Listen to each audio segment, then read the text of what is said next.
लग्न ठरलं thanks to Marathi matrimony. लग्न म्हणजे मराठी मॅट्रिमनी. विश्वासाची 26 वर्ष. लाखो सुखी दाम्पत्य. डाउनलोड करा मराठी मॅट्रिमनी. खरं म्हणजे नसरापूरची घटना अतिशय दुर्दैवी आहे. एका 4 वर्षाच्या मुलीवर अत्याचार करून तिचा दुर्दैवी निर्गुण हत्या करण्यात आलेली आहे. त्यामुळे असा जो आरोपी आहे त्या आरोपीला खऱ्या अर्थाने मी यापूर्वी देखील म्हणालेलो आहे, जिवंत राहण्याचा अधिकार नाही, त्याला फासावर लटकवलं पाहिजे. आणि तशाच प्रकारची मागणी कोर्टाकडे आपले पोलीस करणार आहेत. त्याप्रमाणे SITची नेमणूक झालेली आहे. त्याचबरोबर डे टू डे स्वतः SP आणि DG साहेब ही केस मॉनिटर करत आहेत. मुख्यमंत्री महोदय सातत्याने यावर त्यांचंही लक्ष आहे. आणि या केसमध्ये अगदी प्रत्येक पुरावा गोळा करून फुलप्रूफ अशी केस ही जी आहे कोर्टासमोर चार्जशीट 2 आठवड्याच्या आतमध्ये सबमिट करण्याचा देखील प्रयत्न पोलीस करतायत. कुठल्याही परिस्थितीमध्ये त्याला फाशीची शिक्षा सजा व्हावी अशा प्रकारचं पूर्णपणे चार्जशीट तयार करून कोर्टाला सादर केली जाईल. आणि आम्हाला विश्वास आहे अशा प्रकारच्या निर्गुण केसमध्ये अतिशय माणुसकीला काळिमा फासणाऱ्या या केसमध्ये कोर्टाला देखील आम्ही विनंती करणार आहोत की याला फाशीशिवाय दुसरी सजा होऊ शकत नाही. आणि त्यामुळे कोर्ट देखील अशा याच्यामध्ये गांभीर्याने आणि मानवतावादी दृष्टिकोन घेऊन त्याला फाशीची सजा देईल असा विश्वास या ठिकाणी व्यक्त करतो. त्याचबरोबर आज कॅबिनेटमध्ये जे अशा प्रकारचे आरोपी जे आहेत, हॅबिच्युअल आहेत, अनेक वेळा ज्यांनी गुन्हा केलेला अशा प्रकारचा, त्यांना पॅरोलवर सुटल्यानंतर पुन्हा अशा आरोपींकडून अशा प्रकारचे अत्याचाराचे, बलात्काराचे, हत्येचे घटना झालेल्या आहेत, प्रकार झालेले आहेत. त्यामुळे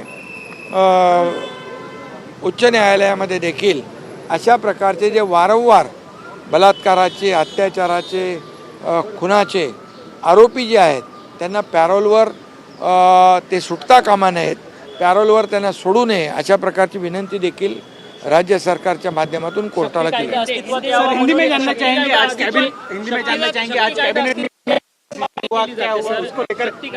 यहाँ पर जो नसरापुर की जो घटना है अत्यंत दुर्दैवी घटना है, दुर्भाग्यपूर्ण है. और ये 4 साल की छोटी बच्ची पर अत्याचार हुआ है और उसकी हत्या कर दी गई है. जो आरोपी है उसको सही कहेंगे तो उसको जीने का अधिकार नहीं है. ये हैबिचुअल है, बार बार ऐसे प्रकार के गुनाह उन्होंने अत्याचार किए हुए हैं. उसको फांसी की सज़ा लगनी चाहिए. तमाम सभी लोगों की, उसके परिवारजनों की मांग है. सरकार का भी यही कोशिश है. सरकार की भी इसमें SP पुलिस और DG साहब खुद मॉनिटर कर रहे हैं. मुख्यमंत्री महोदय जी इस पर ध्यान रखे हुए हैं और इसलिए ये पूरी तरह SIT के गठित की गई है.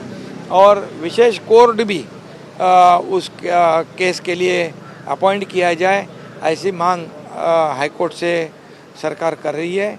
और निश्चित रूप से उसको सजाए मौत, फांसी की सज़ा उसको होनी चाहिए ऐसा चार्जशीट फाइल करने वाली पुलिस कोशिश कर रही है. एक भी कोई भी मामला उसको कोई भी चांस न मिले, ये ऐसी पूरी कोशिश हमारी है. और सरकार पूरी तरह से उसको फांसी की सज़ा लगाने के लिए कोर्ट से विनती करेगा.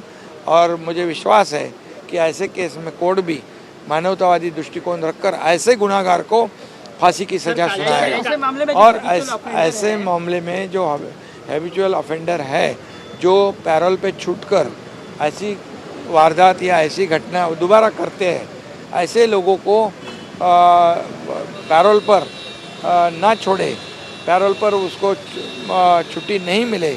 इसलिए भी गवर्नमेंट सरकार जो है ये कोर्ट से विनती करेगी, कोर्ट के पास अपील करेगी और कोर्ट को कहेगी कि ऐसे हैबिचुअल जो ऑफेंडर्स हैं उनको पैरोल पे न छोड़े. लग्न ठरलं थँक्स टू मराठी मॅट्रिमनी. लग्न म्हणजे मराठी मॅट्रिमनी. विश्वासाची 26 वर्ष. लाखो सुखी दाम्पत्य. डाउनलोड करा मराठी मॅट्रिमनी.